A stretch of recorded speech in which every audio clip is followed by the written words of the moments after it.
Lalai marhabun izuwa tashar North Media 24 da na subscribe da kuma alamar kararrawa domin samun labarai da dumudumin su.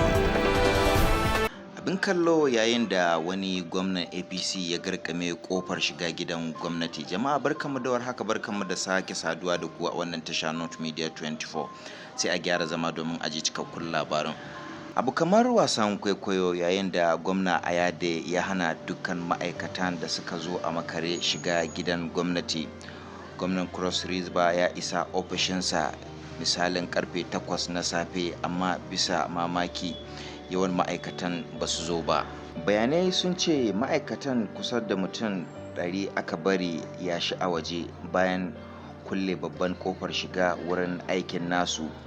An samu wata hatsaniya mai kama da wasan kwaikwayo ranar Laraba da safe, sa'ilin da gwamnan jihar Cross River Ben Ayade ya bar ma'aikatan gidan gwamnatin a waje cirko-cirko a tsaye.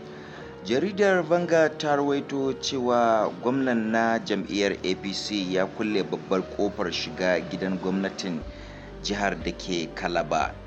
Ya hana duk wasu ma'aikata da suka zo a makare shiga gidan, ya bar su a waje tsaye cirko-cirko.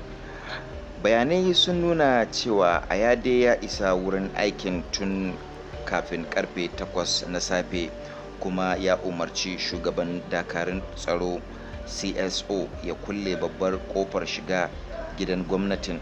Kada a bar duk wanda ya zo bayan karfe 8 ya shiga ofis.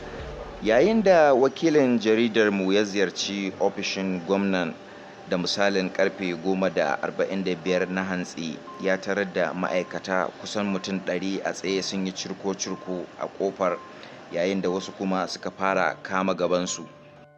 To jama'a, duka anan muka kawo ƙarshen wannan labarai namu na wannan yammaci.